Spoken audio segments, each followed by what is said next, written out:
Hello everyone, it's your Peacekeeper. Welcome back to the Gaming Lounge. It is time for our next video in our How to Play series on the French battleships. This is the Tier 9 Alsace class of battleships. The Alsace class was a class of 6 planned units, but none built, ships designed in the 1930s as a class of larger and heavier armed Richelieu class of battleships.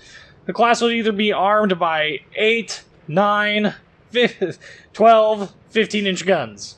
So 8, 9, 12, 15-inch guns, yes. With a super firing pair up front and one in the rear on that 12-gun configuration. That's actually the configuration we see in-game. The groundwork for this class would begin in 1936 with the Second London Naval Disarmament Conference. The conference would ultimately fail its intended goal, and the U.S. would invoke the escalator clause of the Washington Naval Treaty, since no one decided to adhere to the Second London Naval Treaty. And the only countries that were a part of this that actually decided to adhere to the principles of it were the United Kingdom and France. The key limitations of this class, though, would be in the form of limitations in the French construction yards, not having enough space to build anything larger than, at the time, was the Richelieu the Richelieu class and Jean Bart. The other part of that was that both those ships were also occupying the shipyards that would be used to construct the Alsace class of battleships, with one new shipyard under construction in Brest in France that was not quite ready in time for the actual construction. But due to the fall of the French government in 1940, the class was actually canceled, and so it was never actually constructed. There were actually 3 designs that were considered. You had basically a repeat of Richelieu and Jean Bart, and then you had the 9-gun configuration, which would have looked very similar to the Littorio class of ships, or the U.S. fast battleships, except for armed with 15-inch guns. There was also even a proposal for 16-inch guns. However, the 15-inch guns were chosen as part of the adhering to the Second London Naval Disarmament Treaty, and the decision to go with 12 guns was kind of a late addition to it. Basically, what it amounted to was reducing the size of the turrets down to 3 guns per turret. Would have actually increased the weight because of the individual mounting blocks for the 15-inch guns would have increased the weight of the turret, plus additional protection, plus all the time lag. They just opted instead to select the quad turrets that had already been designed for the Richelieu class to simplify construction of the Alsace class. The secondary battery would be similar to that of Jean Bart's 1950s, post-World War II completion, and that was actually in the works prior to World War II and was going to be the first shown on Alsace, which unfortunately never was built. Propulsion technology was not actually drastically changed from Richelieu, nor was the armor. In spite of the increase in weight, the lengthening of the ship meant that the amount of horsepower required to achieve their design speed of just over 30 knots was quite easily achievable using very minor improvements in steam propulsion technology. So there was no major changes in that regard. Since none of these ships were actually built, we'll go ahead and skip straight to the in-game playstyle. Alsace takes the play of Richelieu, that of a fast flanker, adds decent secondary batteries, in addition to 4 more main battery gun barrels, which just adds to the devastation that comes from the French 15-inch guns. You guys are probably by now used to just how potent those 15-inch guns can be on anything that's broadside that is heavily armored enough to set off the fuses on the shells. Battleships in particular, but cruisers as well, especially at longer ranges where those shells get the opportunity to dive underwater or get the opportunity to explode inside thanks to lower penetration and due to lower velocity. And so this ship actually, is very, very capable of dealing with every ship currently in its tier ranges. And it actually takes a page from the Lyon class book of accuracy by sheer volume of fire, even after the recent nerfs to the Sigma on this ship. The guns are quite accurate and quite potent. I mean, I can't stress it enough. Roma doesn't even begin to compare, in spite of the fact that the guns have very similar penetration values, and as far as practical penetration is concerned, and very similar damage output as well. The maneuverability is very good for a Tier 9 battleship, and acceleration and deceleration is fantastic thanks to the speed boost consumable, making speeding up and slowing down to throw off torpedoes or to throw off enemy aim quite a viable tactic. In fact, if you're one of those people who really likes to toy with your enemies and throw off their shots mid-turn or something like that, it's actually quite a lot of fun to play the high-tier French battleships because they do it so well. In addition to the fantastic main battery, you also have a very potent secondary battery, and this ship is the first of the French battleships that I would say it is viable to run a secondary build, and we'll talk a little bit more about that secondary build as we get to the upgrades. But I generally don't think that secondary builds are all that useful at the high tiers thanks to lack of support from teammates. Even though they have quite a long range when fully upgraded, I just don't find them to be nearly as useful as focusing more on the main battery. The anti-aircraft battery is also quite good, and the ship does not struggle with aircraft the same way that Friedrich der Grosse or Izumo does. Both those ships have quite poor AA relative to their tier. Of course, you're never going to touch the US and UK for anti-aircraft batteries, even though the French ships would have seen quite extensive use of, US anti-aircraft technology had this actually been launched. In general, the biggest weakness of Alsace, though, is that she's covered in 32mm armor. And a large part of this has to do with the way that the armor is actually configured. You can see the entire hull plating on this ship is nothing but 32mm, which means that this ship is going to take HE fire from every single 8-inch gun cruiser. And at Tier 9, this ship will see Zhao, Henri, we'll see Hindenburg, we'll see all of those most notable flamethrowers, on top of some of the 6-inch gun cruisers of, like, the US, which also have enough penetration to get through this 32mm armor with IFHE, and as a result, the ship takes a lot of HE damage. Now, in terms of AP pen damage, the ship does have a fairly thick armored belt at 350mm, and it is sloped, and it is covered by the outer hull plating. You can see just how much space there is between these two. However, this ship, as far as citadels are concerned, even though the citadel is buried below water, it is extremely possible to Citadel Alsace at ranges. And so you don't want to spend much time broadside, and like the German battleships, even if you are broadside, you're still going to take a significant amount of damage due to just straight normal penetrating damage.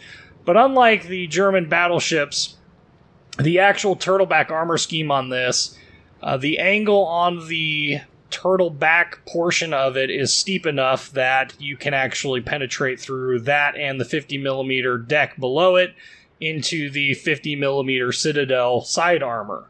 And so that is where those penetrations are going to come from if you can get through all of the armor that is currently there. You remember, you have to get through a 32mm outer belt, then 350mm, then 50, then another 50. So still a lot of protection, but citadels are still possible because at this tier there's a lot of ships that have extremely high penetration main batteries.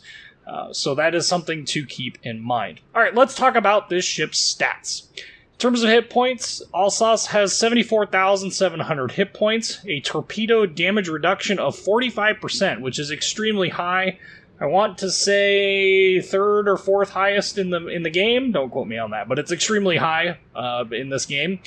Main battery consists of 12 15-inch guns. They are mounted in 3 quad turrets. You've got a super firing pair forward, just like on Richelieu, and then you have one in the rear. Secondary, that is 20.3 kilometer range, 28.2 second reload time, 33.6 second 180 degree turn time, 246 meter dispersion. HE shell damage of 5,400 with a 36% fire chance. So if your goal is to light the world on fire, this isn't terrible. The AP shell damage is 11,900 damage, and they both have the same muzzle velocity of 830 meters per second, which is quite quick, keeping in mind that the US battleships are somewhere around 760 meters per second at this tier. You've got a fairly large margin to work with there in terms of muzzle velocity. Secondary battery is quite extensive. You have 12 dual 100mm gun mounts. They have a 9.9 kilometer range. We're going to talk a little bit about this. It is going to be with advanced firing training on the captain. That is not going to have the secondary upgrade module to it. The rate of fire is 2.8 seconds. That's without basic firing training or the secondary reload. 5% fire chance, and they are HE shells that do 1,400 damage. You also have 3 triple 152mm or 6-inch guns, 2,200 shell damage for HE, 12% fire chance, same 9.9 kilometer firing range, but 11.4 seconds on the reload. And the secondary battery, like I said, is significantly more useful than that on Richelieu, and that has to do with the configuration of it. When this ship is slightly angled, you're actually more able to utilize more of your secondary battery thanks to the fact that it's laid out in a far more suitable manner. You still have to be nearly broadside to expose the majority of it, or all of it, and that can lead to some problems. However, for the errant destroyer that decides that he wants to come and show himself on your broadside while you're engaging another target, this can be quite a potent main, secondary battery to dissuade them from getting too close. And of course, with over 10 kilometers of range and a full secondary build, you can protect yourself out pretty far. And so it can be useful. In terms of anti-aircraft defense, the anti-aircraft defense layer at its closest point is going to be 10 dual 20mm Oerlikons. That range is going to be 2.4K. Then it steps up to 12 dual 37mm guns. That's out at 4.2K. The 12 dual 100mm guns, those step out to 6K. And then the 6-inch gun mounts out at 6K as well do also contribute a very small amount of AA DPS. In a full AA build, this thing I think is like 98, I think is what the full AA build comes out to be in terms of rating, which is pretty dang good. Not quite US or Royal Navy good, but way better than the Axis powers have access to at this tier. In terms of maneuverability, 33.6 knots. That's going to be with the speed flag, so let's remove that. Throwing the speed flag on this thing is super nice. 32 knots without the speed flag, 910 meter turning circle radius, 13.3 second rudder shift time. That's going to give it very comparable maneuverability to the Iowa class in game. And one key difference, and that's in the form of the speed boost consumable, which is only an 8% increase in max speed, but this consumable actually affects how quickly the ship accelerates and slows down, and so as a result, this ship can actually speed up and slow down quite well, and we talked a little bit about that in terms of its in-game playstyle. Concealment, 12.6 kilometers, so a little bit worse than the Iowa class, but not terrible, 11.7 by air. In terms of upgrades, we've got a lot of this to go through, so bear with me. In terms of upgrades, I'm running Auxiliary Armaments Mod 1 on this, which is going to increase the hit point pool of your secondary battery and your AA guns by 100%, so doubling their hit point pool. This is extremely useful for secondary builds. It's also useful for generalist builds and anti-aircraft builds, since your anti-aircraft gun mounts are going to be susceptible to enemy fire. This just helps keep them alive a lot longer.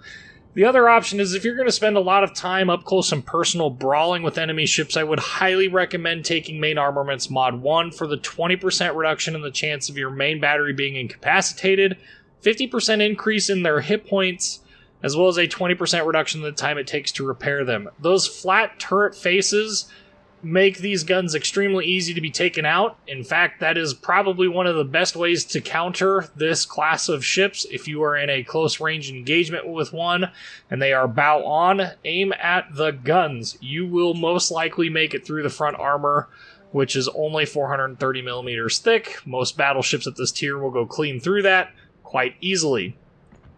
In terms of the second upgrade slot, you can see I'm running Damage Control Systems Mod 1 for the 5% reduction in chance of catching fire, as well as a 3% reduction in the risk of flooding.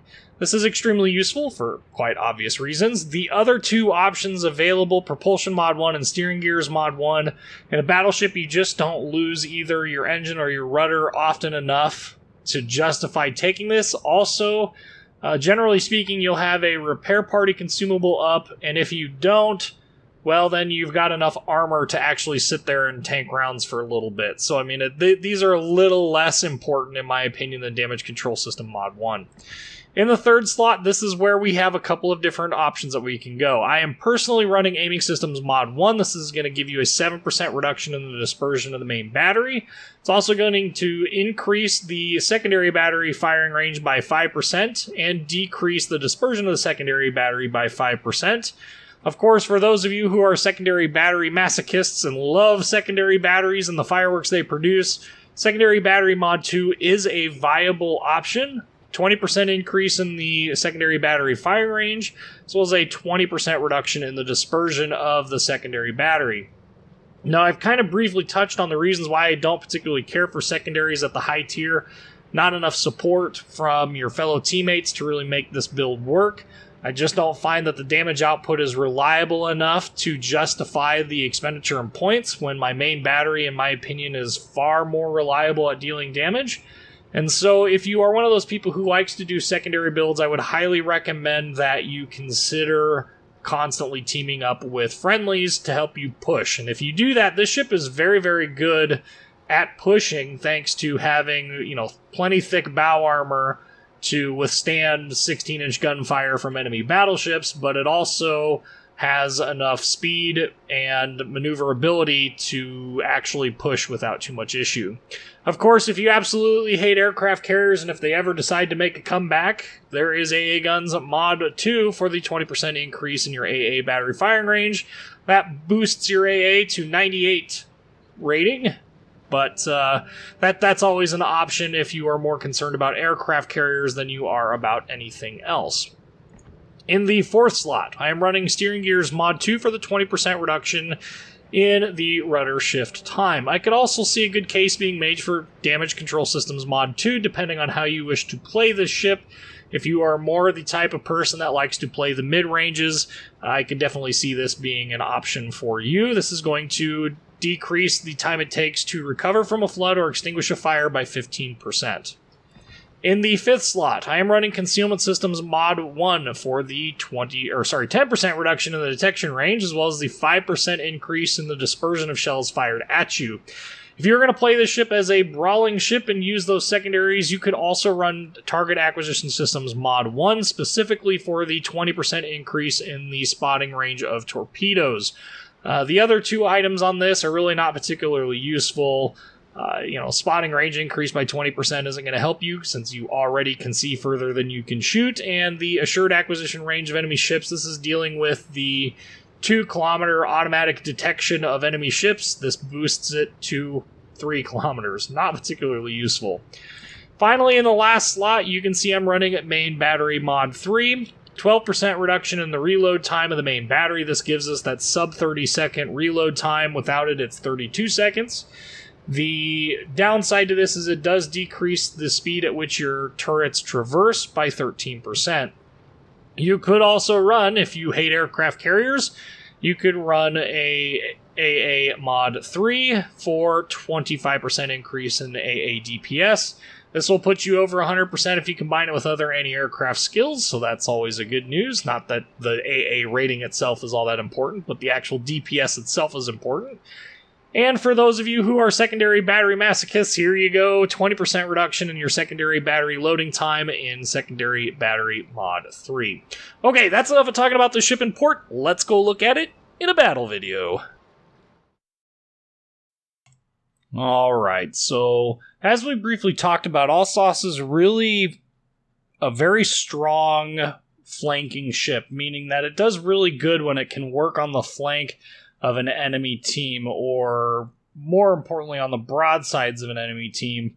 We're not going to see a whole lot of that in this match. What we are going to see is using that speed to really flex about the map and reposition ourselves. We do see a little bit of flanking of the enemy team. The map is Hotspot, and it is I believe this is the standard battle mode, where we only have 2 caps, not domination, where we have 4 caps or 3 caps, depending on which version of Hotspot we get. Does anyone remember when this map had 5 capture zones?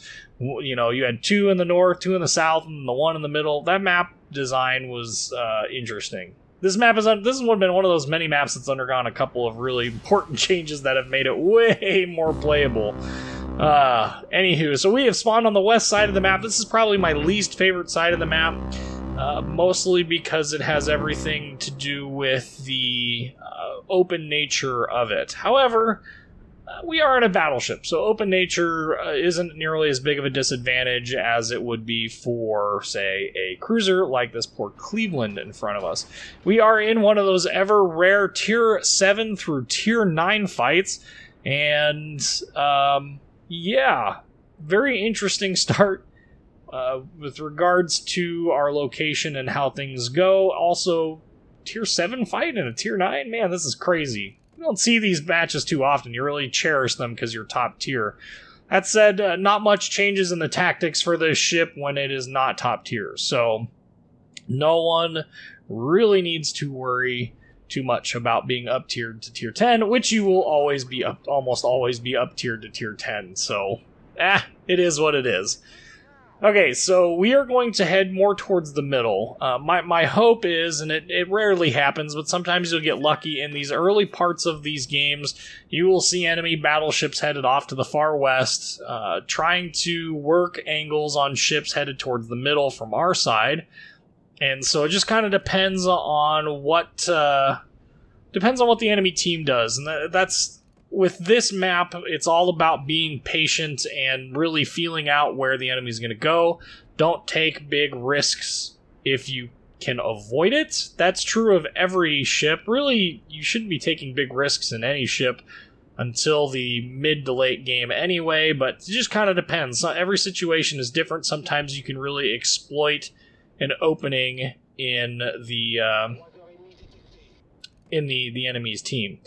So right now we're still headed towards the middle, but unfortunately, we're not gonna quite get there. We're gonna turn around instead, and we're gonna try and stop this push through what would be the C cap, I believe it is, on this side of the map. So we've got ourselves Nolans over there, recent Tier 7 graduate. Gonna shoot. We got the island blocking us, which was nice. And shot is out. Looks decent. He's not really moving. Yeah, we got an overpen, of course. Instead, we've got a Hood over here for us to deal with. Now, Hood is within our secondary battery range. The Cleveland is pretty close to it, but look what the Hood's doing. Oh my. And we're about to have a full broadside of 12 15-inch guns, specifically for Her Majesty's Finest. And yeah, 12,198 damage. We ended up hitting with 6 out of the 12 rounds, so not exactly a huge amount, but torpedoes go away. That's all skill, no luck. Anyway, our secondary batteries are going to town. You can see even without the full secondary build, they're reasonably accurate. I mean, we've gotten 15 shell hits so far. That's not too shabby. Last salvo going out on the Hood before he disappears behind the island. Will we get the kill? Yes, first blood. 26,000, basically 27,000 damage right off the bat. quick sorry there to our Cleveland. Speaking of Clevelands, let's see if we can't go deal with that. Or maybe this Iowa. You can see this Iowa is trying to flank around the side here. But more important is this Cleveland. Playing the throttle jockey there that he is, we'll just go ahead and engage. And, oh my. Well, that's beautiful. It was. 5 out of 12 shells land, and we get 5 overpens. Cleveland's Citadel is extremely trolly. The best place to hit it is just aft of the rear smokestack, and we were a little far forward for that, so didn't really get the opportunity to play that out. Okay, focusing on the Monarch. Turning. We're going to shoot it anyway. I really dislike how unfortunate it was for us that we couldn't get... Oh! Let's see, that looks like 7 shell hits, so we're not getting a huge number of shell hits, but he's also far enough away. You know, we've got some decent damage dealing. Okay, now we got a Cleveland. We've still got that Iowa over there. This Buffalo is also in the area. I'm imagining there has to be a destroyer somewhere in this, but let's focus down this Cleveland. We want to go ahead and engage her if we can. Shot is out. I don't think we're going to get much. Yeah, 6,300 damage, not too bad. Only 3 shell hits. Continuing to work and delay this flank as much as possible. Again, playing pretty conservative for the start of this. Our secondary battery is starting to make this Buffalo wish he was somewhere else. Monarch there. Oop. Got a pretty big hit there from the Monarch's HE spam, so we'll go ahead and we'll shoot again. We are also exposing a pretty healthy amount of broadside to that Iowa, but shells out, and yes, 20,000 damage, just shy of 20,000 damage with 5 normal pens on the Monarch. We are up to 71,000 damage right now. Monarch is not changing his attitude, which is kind of surprising. Generally speaking, after you get blapped for as much damage as you got blapped for, you would want to change right away. Just looking at the Cleveland there, the Cleveland is turning in. We're actually reasonably well hidden here. We'll shoot at the Iowa since the Iowa is broadside to us. We're going to continue to turn away as well. No reason to hang out here if we can avoid it. Iowa falls off detection. Doesn't stop us from getting that Citadel and 2 normal pens. That pushed us quite a ways up there in terms of damage. Just about 20,000 more, so we're now up to 90,473. Teams are looking fairly decent so far, so not a huge rush to do much.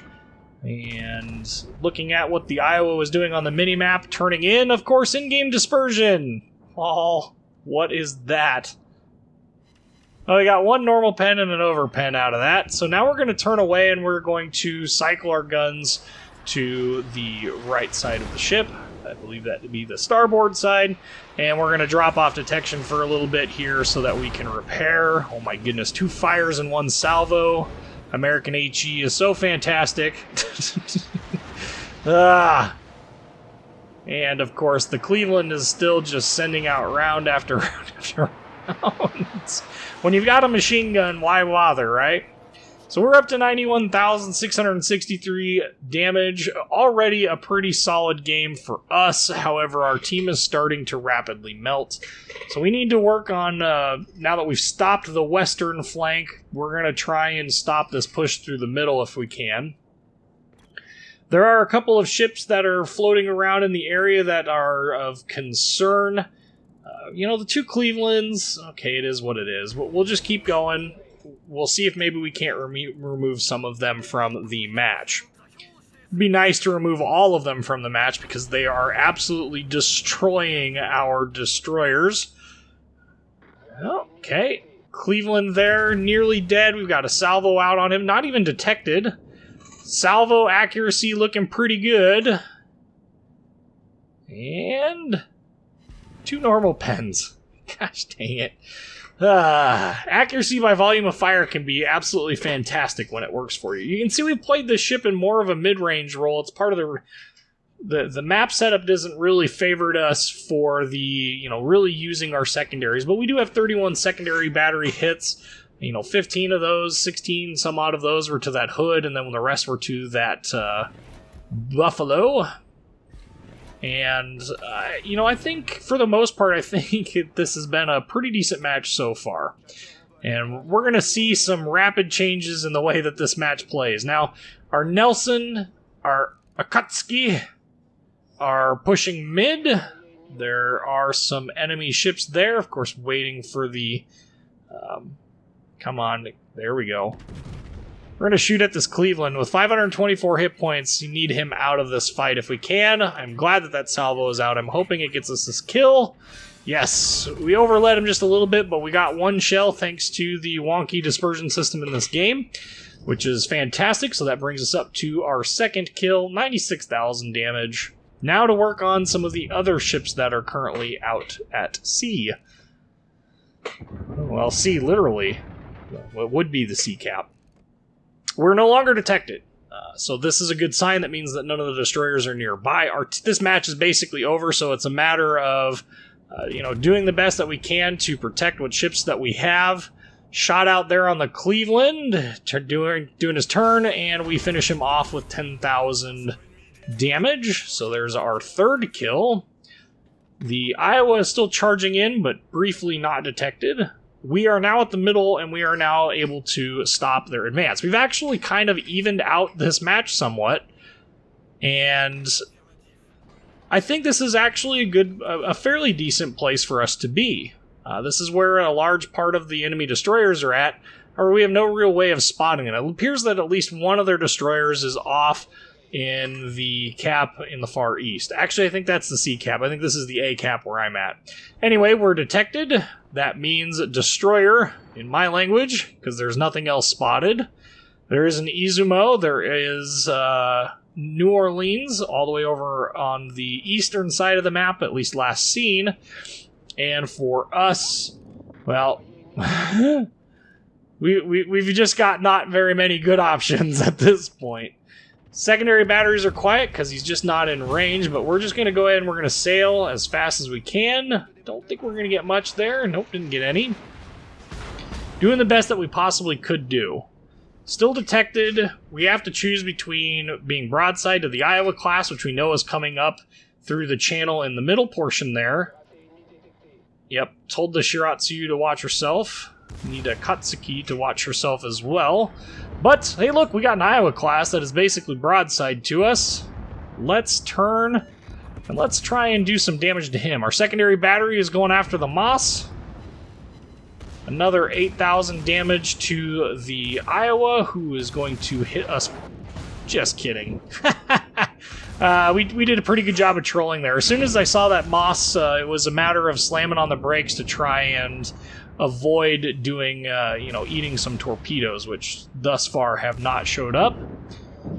Our Akatsuki manages to get a pretty healthy hit on the Iowa. We're going to transition to this Moss and try and take her out.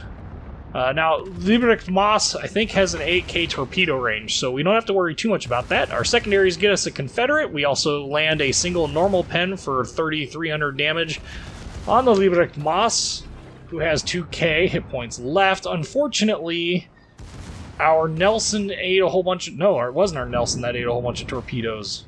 I don't know what it was that ate a whole bunch of... Friendly ship ate a whole bunch of torpedoes that was by the Nelson. We also have an enemy... Ooh... That was a pretty potent hit there from the Iowa. Okay, gonna go ahead and we're gonna wait and drop off to there goes our Nelson. The Izumo took out the Nelson.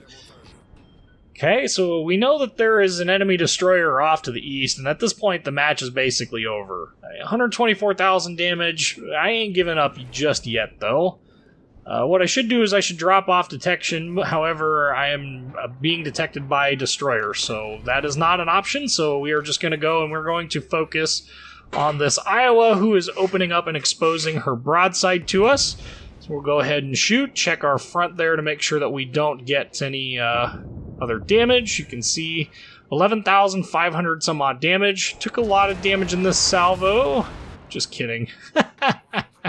This ship can be quite trolly with regards to its damage, how much damage it takes thanks to its armor profile, but it does have a pretty high probability of eating fairly decent chunks of damage.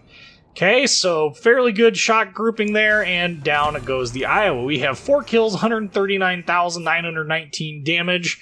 We've got a Mayhan Izumo, who is off playing Sniper Land, which is exactly what I would do. No damage taken there. Secondary batter, we're going to focus it on the Destroyer, which is in our cap. We need to stop him if we can. Delaying isn't going to help with 6 minutes to go. We fired at the Izumo before he disappears. So we're going to have to choose between who we're going to, go after here. We got the Izumo with some damage there. Pretty decent chunk of damage. Mayhan is still spotted. There are enemy torpedoes there. We're going to turn to avoid eating a whole bunch, but we know we're going to eat at least one, so our choices are pretty clear. Whoa. Okay, those are Yugamo torps. Successful dodge there on the second set. Izumo once again. Shoot. Nope. Dodged a set of torpedoes. Look at this, torpedo beats. Found a more juicy target to engage, hoping for a dev strike here. Or not dev strike, but at least a removal from the match. And RNGesus leaves him with 2,000 damage. Gosh dang it. We got our high caliber there. 152,000 damage. We got him on fire. But the smoke cloud is obscuring our approach. And at this point, the Monarch finally decides to rejoin this battle. Very inopportune time for us. Trying to find something to get the Kraken on. Hoping maybe for a dev strike here. No. RNG just did not bless us there. 155,000 damage. Trying again, trying like heck to still get some damage output. Stay alive as long as possible. Try and delay, even though this match is basically over. We got a Yugamo that's broadside. Monarch is shooting. Are we going to survive? Shoot! We got one battery out, I think. Yeah, one overpen. We're going to end this match with 158,000. Nope, 159,000. Something's still burning. 159,083 damage. We got denied the Kraken Unleashed thanks to RNGesus. Not a real bad game. Anyway, you can see how I started to play this ship towards basically aerial denial. And the whole premise behind it was not so much to deal outright most amount of damage, but we started off with focusing on trying to get broadsides. We got some broadsides. We got it in the form of the Hood. We got it in the that Monarch. We got it in the Iowa. We just got a lot of broadsides there that we were able to engage at. 2.6 million potential damage. The ship is maneuverable enough, as well as armored well enough, and has enough hit points to really maximize potential damage. And so that's one good tactic for it. So we used it in this case to do a lot of area denial. So, Team Eagles. Go Eagles. 4 sinks, man. 1,244 base XP. Yeah. Anyway, there's the credits and XP screen. I hope you guys enjoyed this video, and I hope it was helpful for you. If you haven't already, like, comment, subscribe, and thank you for watching.